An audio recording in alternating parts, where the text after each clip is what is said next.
idea. It's a happy song at the moment.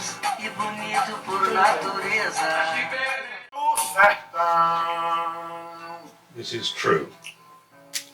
É bicho que voa que nem avião.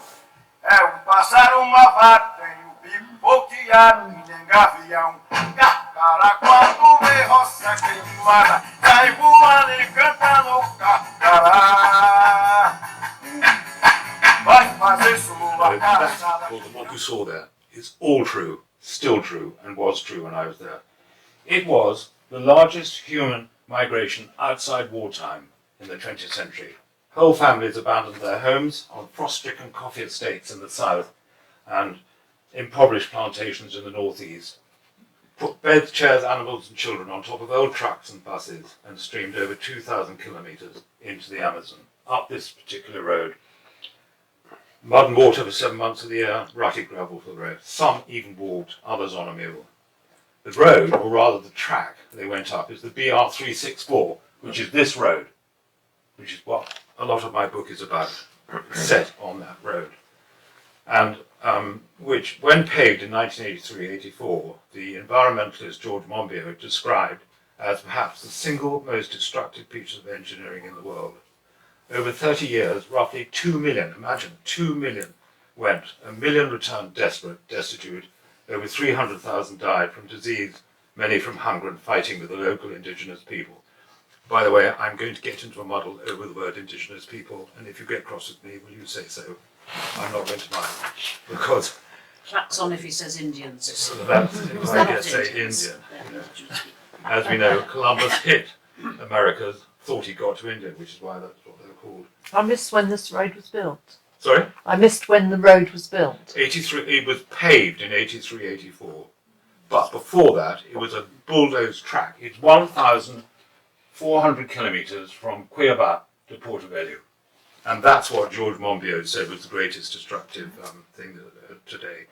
And, 300,000 died from hunger and fighting. 1 million came back, fighting with local indigenous people, while 500,000 managed to hang on in, or in reality hack themselves in.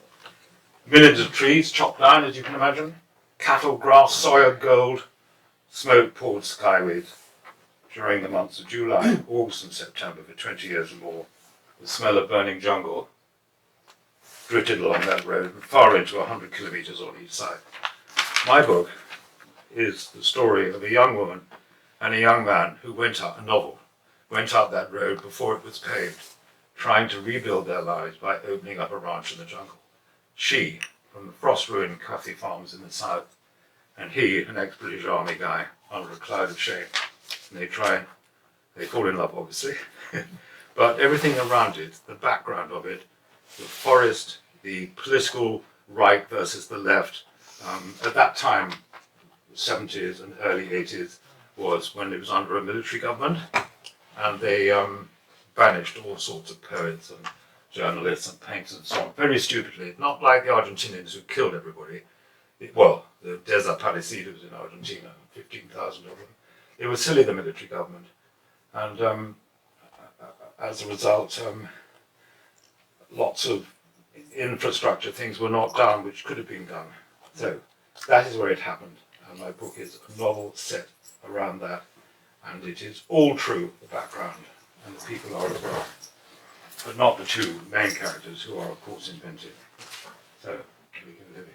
You're probably better to stay standing up, aren't you, so everyone can see you? Would everyone prefer John standing up, or shall we let him You sit don't down? have to. Can I get up? You can sit down. Time to Okay, time. sit down. If people can't Thank hear you. or I've got a can't friend hear. to talk to, Yeah. who's Anaconda food. The interesting thing here is that there are actually two stories interwangled here, and we're going to sort of talk them both. One, of course, is this romantic, very fast-moving thriller story in Red Road Green about the two young people, and the other is the story which we just quickly must sketch first, which is the story of Jonathan Franklin and why he wrote it out of personal and hard experience, because the world, as you know, is full of people writing books about places they've never been to with enormous authority. The classic example being one who came runner-up in the Booker Prize, Waterland. he'd never been to the Fens at all. His agent took him there the day after he got shot. So I'm just saying this is quite different. This is for real. What were you doing, and in which years, trying to start a ranch in Brazil? Well, I always dreamt of having a ranch as a silly boy in Suffolk, in that Keep it well-known nice and village. loud, remember they're all at the back. In that well-known village of Norwich, I always wanted to have a ranch. I think it was probably because I used to ride my little pony behind cattle, imagining that I was on a big horse with lots of cattle. And I thought I'd go to Australia after a year at a business school in France, but my wife at that time was Brazilian. And a friend of mine said, "What, do you want to go to Australia to have a ranch where there's no water when you can go to Brazil?" So that's why we went to Brazil. And it took me 2 or 3 years in a bank to understand the country. And then the attraction, the thrill, the excitement of such a huge place made me and 4 or 5 others buy a chunk of land in the Amazon itself. And I got incredibly involved and got to know local people very well, let alone the area that we owned, and started to put cattle and other things on it. And because I like writing anyhow, when I came back from Brazil some years ago, when I was there, it was in the 70s, almost all the 70s, and when I came back I thought, this is a story about how extraordinary the invasion of the Amazon was and what happened when it was invaded, because in 1944, you tell me if I'm saying too much, in 1944 the president of Brazil opened up the Amazon to everybody. It's known as the Amazon speech. I won't repeat it, but it was known as the Amazon speech. And he attracted foreigners and locals. Get on, we must develop the Amazon, otherwise the Americans will. You know, Was that it's the always famous blamed on line, the Americans. here is a land without people for a people without land. That's And so people, off you go, take the land. that is a totally correct quote, Libby. Yeah. Yeah, that's what people said, that it was just that. But it took time, and a lot of time. And then finally, the invasion started. It hugely started because of encouragement by the Brazilian government. Free land, free loans to get it developed, otherwise somebody else would do it. But sketch what it is you meet. I mean, from your own experience. I mean, it's extraordinary. It's snakes and jaguars and malaria and wonderful birds and creatures, but basically small human, small unaccustomed, ignorant human with axe is the sort of central. Well, my girl who comes up from the south, they are simple, from Italian descendants. One has to think of Brazil as a very multi-racial country, and the south is mostly Italians and German descent. And they went attracted up there, and all they had was an axe, as Libby said, and a saw in the middle of trees 40 meters high, and said, on you get, knock it down and plant your maize and bring your cattle in so that you can eat twice a day. And she is that sort of innocence that comes up from there. I haven't explained it terribly well. The invasion of the Amazon was kicked off by wanting to develop it. It had never been properly cut round, and it was only cut round and delineated the country of Brazil by a chap called General Field Marshal Rondon. That's why that state is called Rondônia. And there was nobody there. It took longer for a message to get from Cuiabá to São Paulo than it did from London to São Paulo. That far away it was. So when I arrived, the thrill, I'm afraid when you're 20 and 30 in your early 30s, things like that are a thrill.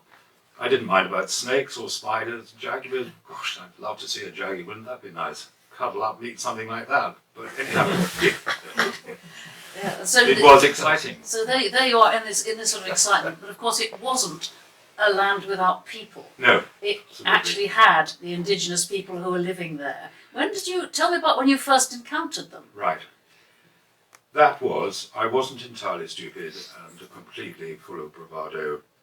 We knew or had been told we were in a very remote part. So I went off to the local, well I say local, in Portobello, the office of what's known as Fundação Nacional do Índio, which means the National Indian Foundation, FUNAI it's known as, and asked them, a guy called Zebel, what do you think where we are? He said, well, I think probably you've got two tribes behind you, about 40 miles probably. They don't exist anymore, by the way, completely swiped out. And I would advise you to try to stop your rubber tappers going through your land to contact them, because it only causes rows. Well, our frontier was 15 kilometres, so to stop rubber tappers, who themselves were half Indian, was impossible. So we knew there were two possibles, and I've forgotten their names. They both begin with a K, and it's easy to find out who they were in our part. And we did our best, actually. I suddenly woke up to it that, you've got to be sensitive and be careful how you do things, which changed our whole way of looking at the ranch. But after we sold the ranch, sadly, I went back there 10 years ago and went into the Funai and asked them what's happened to our tribes behind us. And he said, well, they don't exist anymore, the jungle doesn't exist anymore, it's covered in cattle and soya. But look out of the window here. So there were some Indians wandering about. He said, go and have a chat with them. So what should we do about it? And he said, well, tell everybody what's happening. So that's what I hope my book will do. And at what stage with your ranch did you start to have doubts about the whole enterprise, about this whole business of trying to farm, to flatten enough to farm? I mean, presumably you were wanting to see the jaguars, and Yes. you wanted the wildness, so you didn't want to despoil it. But what was the kind of tipping point for you when you thought this is not good, this is not a right thing to do? Well, very soon, after a year, maybe 2 years, I was sitting. The Australian consul was a friend of mine, and I went round to have lunch one day, and there on his side was the Queensland Agricultural magazine. So I wrote to the editor of it in Brisbane or somewhere, and said, dear so could I please have your magazine? I'm a POM stuck up in the Amazon. Could I please have your magazine for a year? And he wrote back 3 months later, the letter came back. He said, dear POM, you can have it for free. So I had this brilliant magazine which taught about how to farm sustainably and carefully in the Amazon. And that became our Bible, which is no longer the case today, I'm afraid, because it's all got sold. It was 2018. There is no such thing as growing. You shouldn't grow anything on bad land. And 80% of the Amazon and most tropical countries, 80% is bad land. So we had this rule called 2080. Only knock it down on 20%. And even that, I came to the conclusion in the end, was not right. And that's when I met some Indians, dare I say, indigenous people on an old airstrip. Sorry. Yeah. The word And in what Portuguese. was their attitude to you? I mean, these 2 million people, 2 million Yeah. strangers coming barging into your very delicate, complicated sort of jungle where your ancestors have lived and you've always lived. I mean, were they hostile to you? Ours were there. I often used to spend 3-4 nights on my own, right in the middle, and I'd wander over at night. The men I'd taken in a truck or a tractor down to the village 15 miles away for the weekend, and then pick them up on a Sunday night. And sure, I felt it often. And the ones I met face to face were what changed my whole attitude to Amazon farming or ranching or whatever it's called. I was on an airstrip, caught for the night in a tiny little aeroplane, which we couldn't get out because of the storm and all that. And there was about 6 or 7 indigenous people. I got it right that time. Indigenous people were literally lying on their backs. You've seen those Indian way of firing a big bow with a long arrow, very big bow at the top of the tree. So I thought I must be a monkey up there. So I was about 200 yards away. So I walked over, waved like that, up they went and left. So I thought to myself, this is not right what I'm doing. Because presumably the 2 million people, if you go into a jungle, and you're new to the jungle because you're going to try and make a life there, make a life, fortune there, absolutely. these are people with guns. This must have been Terrible. known You know, to that people who is. are living there. Did anybody ever see a Christopher Hampton play called Savages? Does it ring a bell? No, doesn't matter. That's late 16th, early 70s. Brazilian government tried to stop it. You're right. Fighting, guns was constant. But worst of that is squatting on vast areas of land, saying this is ours. It's so big you can't imagine. It's a 2-hour flight from one side to the other. It's so large. How do you control it? And people would, well, I met one of them once in the airport in Cuiabá. He wanted more land. So what he did was he said it's mine, and then Indian tribal, fly over, small pot blanket on a cold spell, put machine guns on the end. You're not going to believe me, are you? You're not believing me, are you? I promise you it's true. Machine guns on the end of their wings. It was the small pot blankets that cleared out most people, Indians. Isn't that terrible? So the fights were constant fighting all the time. Why I didn't get caught up in it, I don't know. But I didn't. What's the burning all about? We saw the burning there. Is this a clearance occupation? So a rancher wants to set up a ranch, and so you just sort of think there's a lot of trees here, get rid of them. That's right. And I mean the effect of that on the wildlife and Horrendous. so when the burning season was on, you couldn't fly in a small aeroplane through it. Absolutely no way. You couldn't see anywhere. The smoke was so dense. So you went out there, and then you went back. You said years later to find what had happened to your ranch, and some quite bad things had happened. I think you said whether to me at one point or whether it's something which is illustrated in the book. I can't remember. That the river, part of the river, had dried. Yeah, that's right. Yeah. They'd actually lost a river. I went back to the ranch itself, and they'd mowed it like a lawn. They hadn't followed our 20-80 rule, which only knock it down on 20% and look after the 80%, and particularly respect any indigenous tribes or anything you find. They'd knock the whole thing down. And I was sitting next to one of them at supper afterwards. I'd been there, and he said to me, "That river beside your ranch house that you built, why do you think it's disappeared?" I mean, can you imagine a more stupid question than that? So I said very quietly, "Well, you've knocked all the jungle down around it. Of course it's disappeared." And then he went on about, I asked him about, because he'd knocked so much down, and the conversation got round to jaguars. And they were shooting 20 or 30 or 15 jaguars a year. We never shot a jaguar at all. The only thing we saw a jaguar was their pads in the mud. So we did look after it. I'm justifying doing something bad, which was obviously... But it changed you. It made you start to understand. At this period, were people not as aware as they are now of the fact that these are also the lungs of the planet? I mean, never mind the wildlife. You know, we do actually need the... you were explaining to me the other day again. I forget which way round. The trees... Oh yes. Give out oxygen. I'm sure somebody by day. So during the day, with the sun, it sucks it in. Oh, wait a minute. During the day, it pushes the oxygen up. Isn't that right? Yeah. And during the night, it sucks the CO2 back down in. That's right. Yeah, and this is something we should have. We should definitely have it on an area that side. Do you actually think? I mean, so what you've done in the book. Let's come back to the book for a moment. Yeah. you put rather more innocent characters into it. I mean, you were a Westerner. You were a sort of sophisticated Westerner. You were basically innocent about the whole damage. But I mean, they are leading a very ramshackle, wild and dangerous life, aren't they? In the book, it's horrifying. Another film I've got. I filmed a lot while I was there with a little Super 8 camera. The hundreds of thousands of people from the south and the northeast hadn't a clue. Not a clue what they were in for. And not much money either. I mean, no it's money quite important at all. to say. They had cheap or even free loans by the government who wanted, as I said before, who wanted the Amazon developed and so on, and still do with this awful President Bolsonaro, who thank God has been kicked out.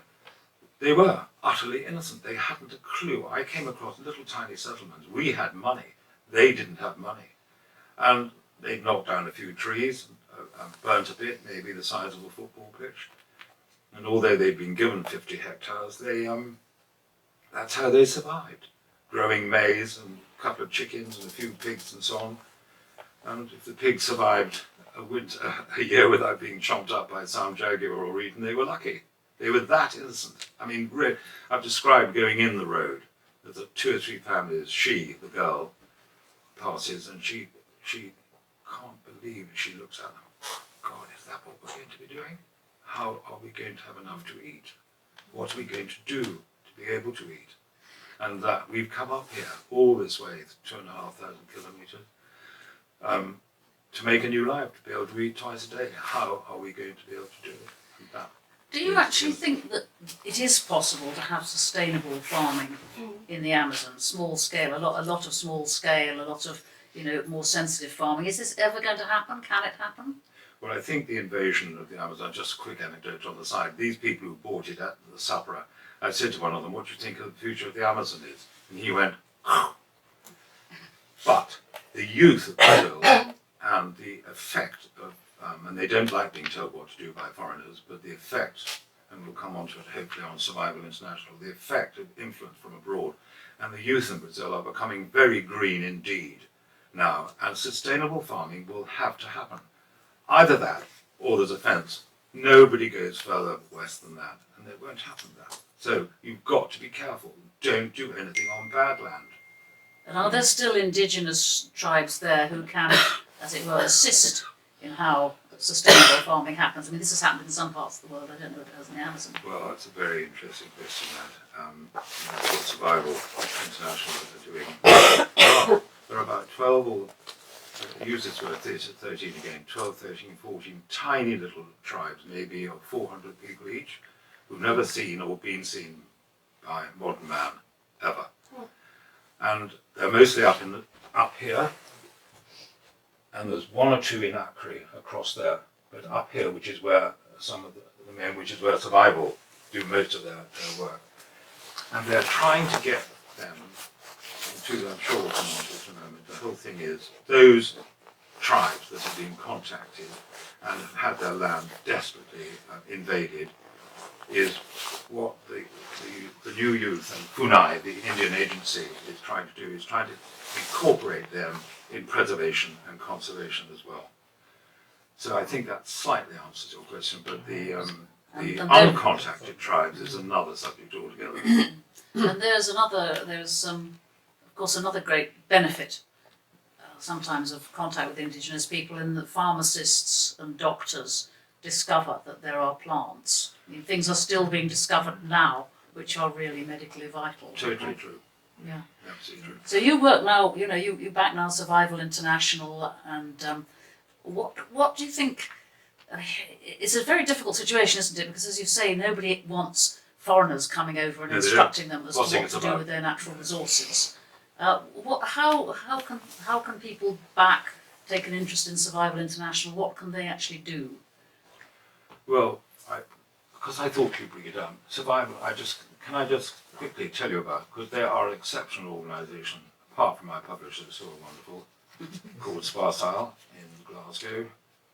But Survival International was, and I just did it so I don't forget it, was started in London in 1969 by somebody called Robin Hanbury-Tennyson. Somebody might know of him. Who has reviewed this book warmly. He loves the book, because it's trying to help raise money for. I didn't ask for Survival International support when I wrote it, but when I sent it to Robin, he said, "Gosh, wow! So part of my royalties, majority of my royalties, are going to go to Survival International." They were started in 1969 by him. Their vision, and if I'm too long, somebody shout if I'm saying I'm too long. Their vision is a world where tribal peoples are respected as contemporary societies and their human rights respected. That is the vision of Survival International. And they specialise, it's not the right word, they concentrate on, they concentrate, we are fighting to stop human rights abuses committed in the name of conservation, rather fascinatingly, and to put indigenous people in control of wildlife protection. That's one of their main things. But the other one, there are more than 100 uncontacted tribes around the world. Their survival is under threat from violence, disease and racism. Read and take action today, and that's what they do. They employ about 20 or 30 people worldwide, Survival International, and there's no government money. It's all private. So I contribute, and whatever royalties I get as well. So that is what they are doing, and remarkably well. I mean, the woman who runs it, called Fiona Watson, really sorry she couldn't come today, and she's so busy all the time. She travels with it, and what they are, I suppose you could say, is a major lobbying group. They know who to get at in the governments and say, do you realise what you're doing? When Bolsonaro started this awful invasion of the Amazon, almost declaring war on on indigenous people and the land, who were the leaders of the row against him, against him and his government, was Survival International. Extraordinary. Now, as it is a novel, I think before we go to questions, I think you should read us a little bit. Oh, wow. So, you marked one, you said you'd read it, and you've got to have the bit in about the poor parrot. Quick drink before that one. This is fizzy, gosh. Help. So, this is a novel, and that's half the trouble. If I'd written a book about the history of Blueberry Purvis, it would sell on the name of the book. Because it's a novel, I'm unknown. So even though it is, as Robin Tennyson said after he'd read it, he said, well, if people see all that, they'll read it. So just imagine this family, and you are part of that family, arriving in the middle of absolutely nowhere, and you've been given this land, and you know you're threatened by this awful political rise going on, which I'm not going to tell you about, but it's in here, between the right and the left, and you've had your first knockdown. You've actually got some trees on the ground, you've got some scrub, and you're going to burn it because you want to plant maize and have chickens and pigs and cattle. So just imagine that's what you're going to do. You're going to set fire to it. With pieces of old truck tire wrapped in sacking, then dipped in diesel oil and lashed to stout bamboo canes, the men lined up along one side of the clearing. They fired up the oil-soaked rags and pointed the flames to the ground. A hard sun shone down. The men pushed in with their torches. Within 15 minutes, mounds of flame joined together. An hour later, a wall of leaping flames about 4 meters high moved across the clearing, fanned by the wind. The crackling of the flames and the explosions of bursting matter smothered all other sounds. At first the men followed a few paces, but soon stopped and just watched, their lungs heaving for cooler air. The men yipped and cheered. No parrots flew back over the clearing that evening. No macaws swung in the trees for days after. That night, at supper, the single oil lamp in the centre of the table was not the only flame that lit up the begrimed and glassy faces of the diners. Only 30 meters away, a geyser of fire would leap into the air out of the smouldering ashes, dance wildly up and down, throwing bright orange flashes into the dark, and then subsiding back down, only to leap up again as more and more combustible material flared up. Out in the middle, barely a stone's throw from the hut, a brilliant yellow flame hissed upwards from a trunk, scattering sparks like a huge Roman candle. The flames feeding and crackling on the dry creepers that still clung to its sides. The smell of burning wafted in and infected the taste of the rice and beans. The whites of the human eyes showed bright, and the firelight went deep into their eyes and ignited red embers. Their skins gleamed oily black in the glow of the lamp. The glare of the flames picked out the cords in Adonis's neck. The night shifted restlessly about the hut. That's what it was like. Such strong images. I have to say it was the fact that the parrots flew away and didn't come back for days or whatever to that patch of the was heartbreaking. Right. Questions? If anybody's got any. Yeah, can I ask, all the big sort of food multinationals from America, aren't they just trying to buy in and buy up huge tracts and farms for their own recultivation? Well, when I was there, it's very true what you're saying. There was a huge American organization called the King Ranch, which you might have heard of. And there was another big American from Texas. Was it Monsanto? Monsanto being a big chemical company. But they might have. Volkswagen also bought a vast chunk of land because the tax system in Brazil in those days, I don't know now, if you put your money into developing anything in the interior of Brazil, you could deduct that amount of money from your tax liability. And Volkswagen did just that. And I'm talking about late 70s when the devastation was beginning. It got far worse in the 80s and 90s. And Volkswagen knocked down so much jungle in 1 year that there was such a reaction against it that the president of Brazil at that time, it might have been Geisel, but I'm not sure, rang up the president of Volkswagen Germany and said, if you do that again, I'm kicking you out. So there was the beginning of what are we doing? Yeah. But the King Ranch owned huge areas, as did the British Vesties. They don't anymore, but they did. So I'm not too sure. Monsanto, I'm not sure how much, but they were a big chemical firm there, obviously. So that sprays and everything else they make. Yeah, but Monsanto, Roundup. Yeah. There's a lot of money to be made. Spraying everywhere, aren't There's they? opportunities, they're going to take it. Exactly, yeah, hugely so. But it's up to the Brazilians to stop it. And they did come into, have done some very, very good arrangements with American technology. The Amazon has these satellites hovering over it all the time, trying to control the burning. Yeah. But Bolsonaro, when he was president, declared war on the Amazon and got rid of them all. But I think they're going to slowly come back now under this equally awful president they've got now.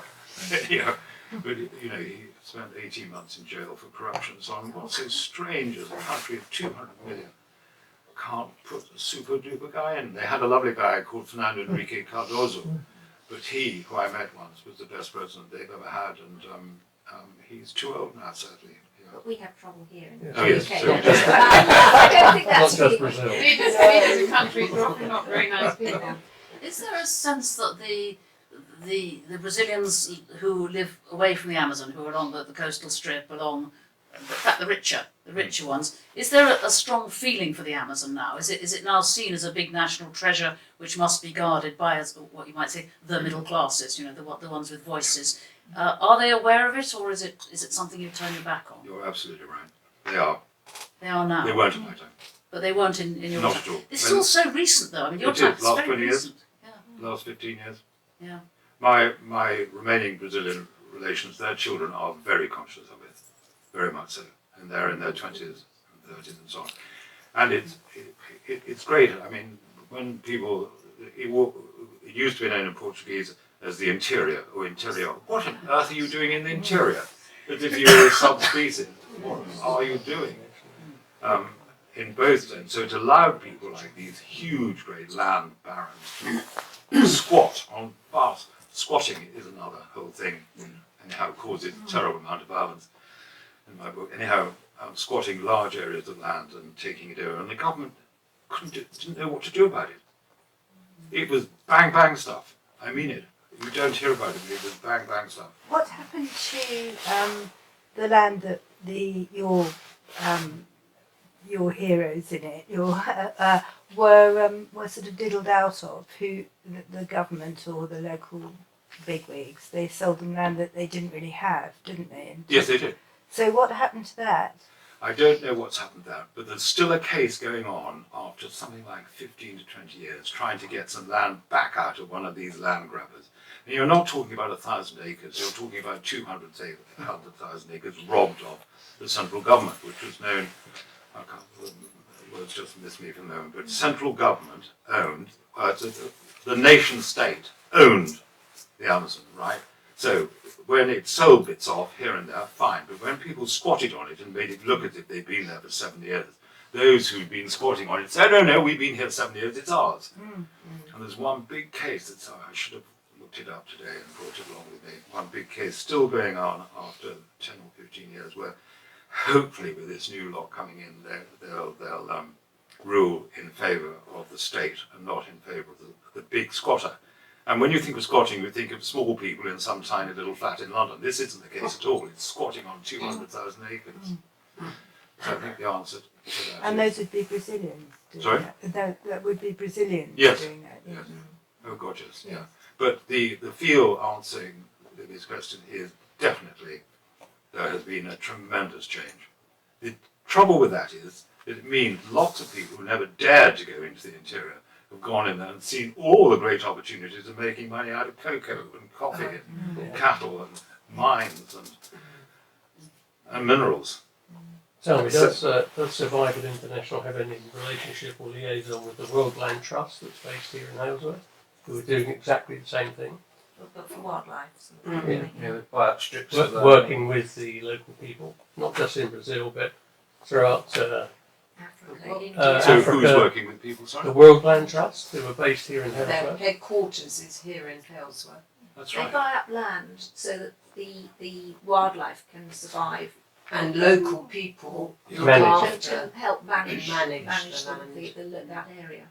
What's interesting on the two answers to that question is Survival International, who work very close to this tribe called the Yanomami, which is up here, on that border up there. Yeah.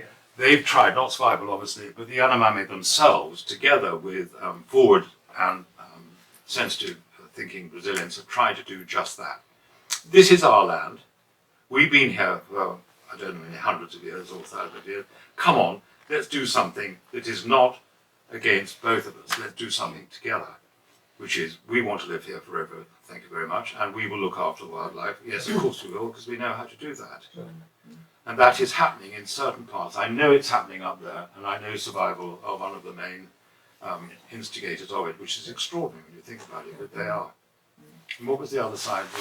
Oh yes, here, down here, in between, just north of Rio, is that Rio? Somewhere at Rio, just there, is the the Atlantic Forest. And you may have heard of that, it's called the Forest Atlantic, that's right.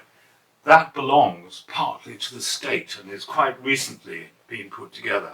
And fun enough, has British, French and other European money in it, just to leave it as it is. Yeah. It's got no indigenous people left in it, but just leave it. Yeah, so Because it's got some incredible plants, as you were saying.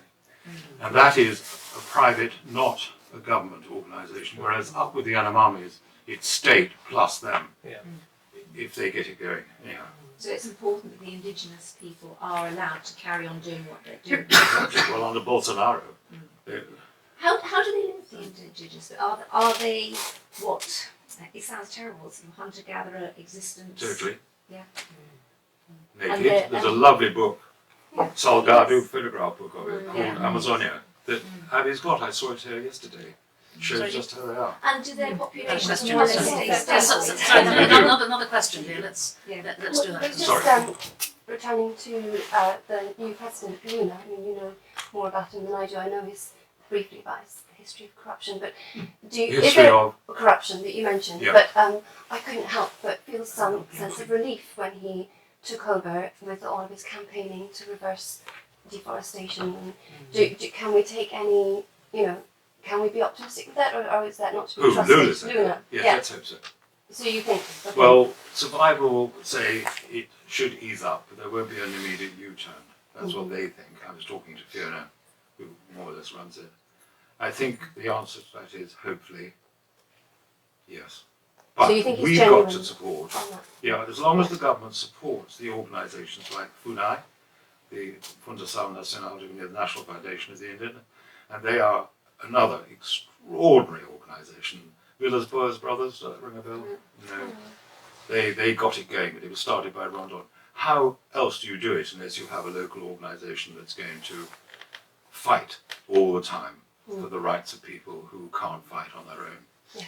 Let's just ask you one thing, as you know about the Amazon now. At the end of Evelyn Waugh's novel, there's one of his, I've forgotten the name of it again, watching the film the other night, where the chap goes off into the Amazon. He basically gets captured by a small what's the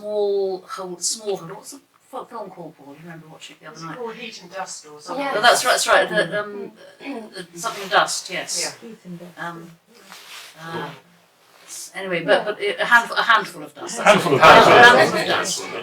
His wife having run out on him, he decides to join an expedition, and he goes, and there is a little sort of encampment where there is one eccentric incomer who basically runs his little group of indigenous people and his little ranch and his little empire. I was wondering, are there little empires lurking around, the remnants of these 2 million people, who have little settlements which nobody really knows much about? Is that still a case, or does in the age of drones and filming, Interesting. less so? Don't know. Do we know that? No, I imagine if it is, it's up there. Could be in Where that I was, it's northern bit. completely wrecked. There were probably 400,000 Indians in that, indigenous people in that state when I turned up. Sorry about that. If there are 2,000 left, you're lucky. I mean that. It's that bad, the killing. The easy word is genocide, but the bad word is killing. They were killed, not just bang bang, flu, smallpox, all that. Deliberately. Or in the case of the fictional thing, which is interesting, war those years ago was thinking Yeah. about basically enslaved. Basically, Yes. you declare yourself king of your little patch of jungle. Nobody else is ever going to come. That's very Conrady. Yeah, Come I through. don't know. Yeah, I can't answer fully your question. So sorry. So there's one more question at the back, and then we must move on. Let's move on. How quickly can the land regenerate if it is left? Very good question indeed. It's remarkable actually how quickly secondary growth comes back. Not the trees like Serigera, mahogany, and so on take a bit of time, but secondary growth like that is very quick indeed, as long as there's rain. As you say, if the climate change is And affecting if the that. climate change due to the forest burning down, I mean, where I used to go a lot in the Pantanal, which is further south, which is the most extraordinary place to go to, and it's about the size of France, the Pantanal. They haven't got the water they used to have because they don't have the rain they used to have. And parts of the Amazon itself, apparently, if you believe what one reads in the press, doesn't get the rainfall. And my friend in Cuiabá was telling me by email, I told him I was coming tonight, and I asked him about the rain. He said there isn't the rain there used to be. So, if that's the case, it won't rejuvenate very quickly. But if you burn it and leave it alone, because you didn't have enough money to put cattle on it, or soya, which is the real killer, is soya, by the way. Cattle is bad enough, and rice is bad enough, but soya is terrible. The secondary growth does come back. So, the answer to your question is, if there's rain, it does come back. And some of the seeds of these trees, these gorgeous looking seeds, only fertilize if they get hot. And I mean really hot, which means natural fire going over them, or being in the blazing sun without any rain for some time, and they burst open and up comes the tree. It's rather interesting that, isn't it? Yes. But the answer is yes, it does come back, as long as there's rain. Why is soya so bad for the land? Does it take out all the nutrients? That's right. Yeah. And they don't take one crop in a year. Or they're Well, trying- first of all, they knock the jungle down. yeah. And if you think where Brasilia is, here, and Porto Velho's there, that used to be just under a 2-hour flight. And I used to do it quite a lot. And coming out of Brasilia, you would hit the jungle after 20 minutes. I did it 10 years ago. It was an hour before I hit the jungle. What's underneath me? Soya number 1, rice, sugar, cattle. More or less in Is that palm order. oil gone? Palm oil, funnily enough, not in my time, but maybe now. Yeah, it's a lot of farming. You may be right, yes. I don't know about that one. Have the drugs cartels from Colombia thought about coming south and trying their land? Jesus, we're into another area. Because I presume they'd be trying to get as much. This road here, remember? This road here, Porto Velho, Bolivia, there's a road there that joins onto that road, like that. That was the main drug road out of Bolivia in my time. And the river had no bridge across it. Now, of course, there's a massive Great Dual Carriageway bridge. And the army, and I got to know the army very well, and the difference between the Brazilian army and the Argentinian army is that no such thing as a rich Brazilian general. There never has been. They were not corrupt people.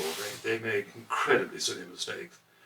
And they used to try to stop the drug trading coming across that river by stopping the barges as they came across and raiding the trucks, opening the tires and everything else like that. They tried. But there certainly are the cartels from Colombia, down this part here, down in the middle of the Amazon River. In my time, that was very much so, but I didn't know very much about it because I was so on my own, or with the others at the time. Well, we must stop, but this is the book, Red Road Green. Jonathan is available in Noddishall to be asked lots of questions again and again. Yes. Are you not? That's true. Give a break now. Fascinating stuff. I don't think I answered your question, sorry. Oh no, you did. You No, I did. didn't know. It's been fascinating.